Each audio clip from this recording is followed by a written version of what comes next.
আমিও আছি তোমার সঙ্গে। আর্য স্যারের নামে কিছু আমি বিফলে যেতে দেব না, কিছুতেই না। এখন আমার এক আর একমাত্র কাজ হচ্ছে অপর্ণাকে খুঁজে বের করা 7 দিনের মধ্যে। তার মধ্যে 1 দিন কেটে গেছে, হাতে রয়েছে 6 দিন। 6 দিনের মধ্যে অপর্ণাকে আমি খুঁজে বের করবই। এখানেই শেষ নয়, আর অনেক কিছুর মেয়াদ এই 6 দিন। পরে কথা হবে।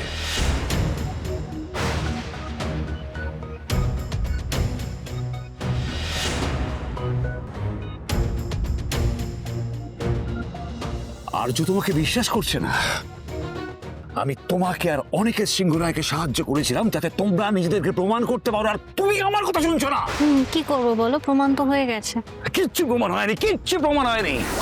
তুমি যে ডিএনএ রিপোর্টের জোরে এত বড় বড় কথা বলছো না, 2 মিনিট লাগবে, 2 মিনিট লাগবে প্রমাণ করে দিতে যে ওই ডিএনএ রিপোর্টটা জাল। প্রমাণটা কি করে করবে? ডিএনএ রিপোর্ট, ফিঙ্গারপ্রিন্ট, সব প্রমাণ তো আমি সরিয়ে দিয়েছি। আমি যদি তোমাদেরকে সাপোর্ট না করতাম, হ্যাঁ, এত দূরে এগোতে পারতে? তাই কেন করলে সাপোর্ট? কিঙ্কর,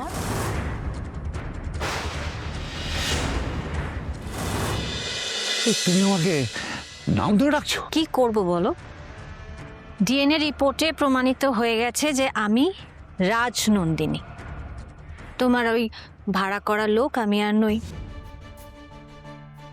আমি রাজনন্দিনী, আর এই সব কিছু, এই অফিস, কোম্পানি, প্রপার্টি, সব কিছু আমার। আমার আমার ভুল হয়ে গেছে, ভুল হয়ে গেছে তোমাদেরকে ইউজ করে। কোনো অবসেশনই ভালো নয়। এই যে তুমি এত চেষ্টা করলে অপর্ণা বলে মেয়েটিকে আর্য জীবন থেকে অনেক অনেক দূরে সরিয়ে দিতে, পারলে না। কিন্তু আমাকে দেখো, আমি কিন্তু পারলাম অপর্ণাকে অনেক অনেক দূরে সরিয়ে দিতে। কি ভেবেছো তুমি নিজেকে? কি ভেবেছো তুমি? বেশ, তাহলে দেখো আমি আর কি কি করতে পারি। তুমি যদি মনে করে থাকো তুমি সত্যিকারের রাজনন্দিনী হয়ে উঠবে, তাহলে সেটা আমি হতে দেবো না, কিঙ্কর হতে দেবো না।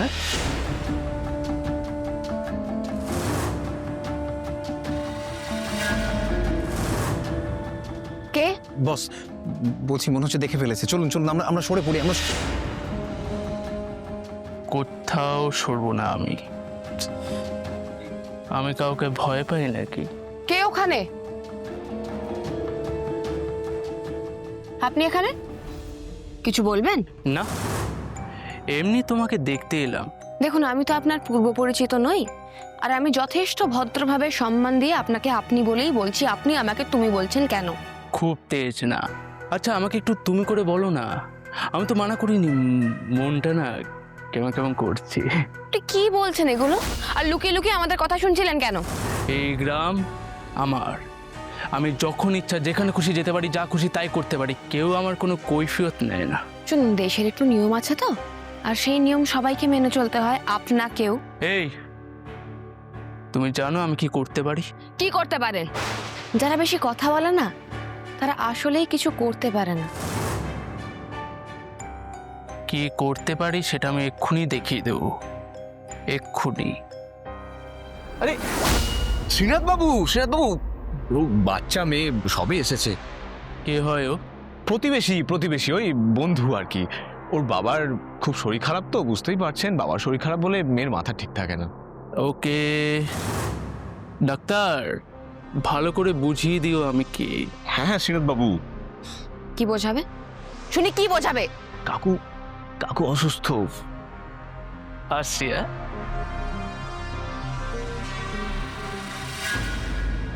এত সাহস কি করে হয়? হ্যাঁ, এইভাবে কথা বলছো মানুষের সঙ্গে? আরে ওর আগে না অনেক সাহস ছিল, এখন গ্রামের লোকজন ভিডিও টিডিও করে, ব্লগ করে, আর সামনে ইলেকশন, তো ওই জন্য একটু চেপে আছেন। নাহলে ওর না না হলে কি? আর্য স্যারের নামের এই হসপিটালটা না আমি রাখতে চাই। হ্যাঁ অপু, ওই নামে। আসলে আজ আমি যা কিছু সবই তো ওনার জন্যে।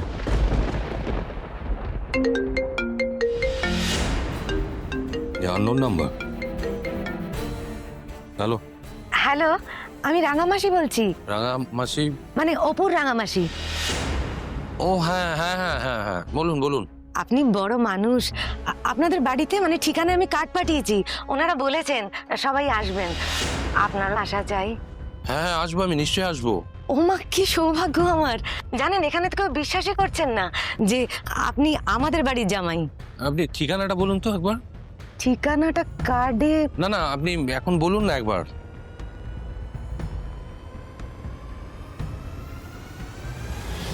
আমি রাখছি।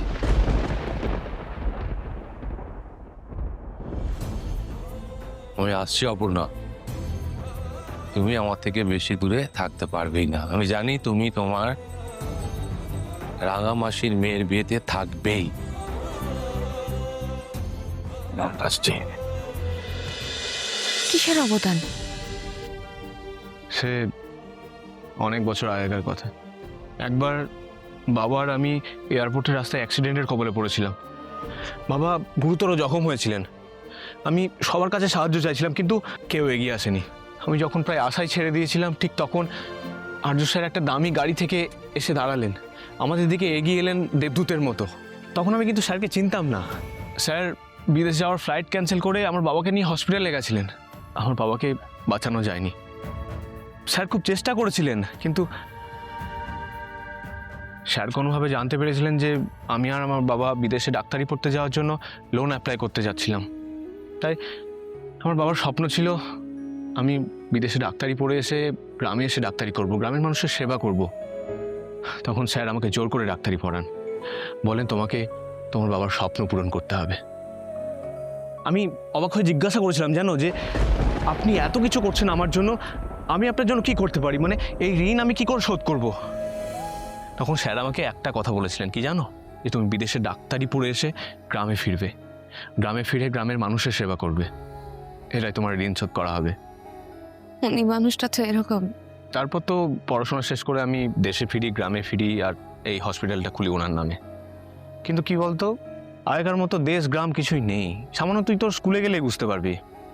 এটা আমি হতে দেব না, সবকিছু এভাবে শেষ হতে আমি দেব না।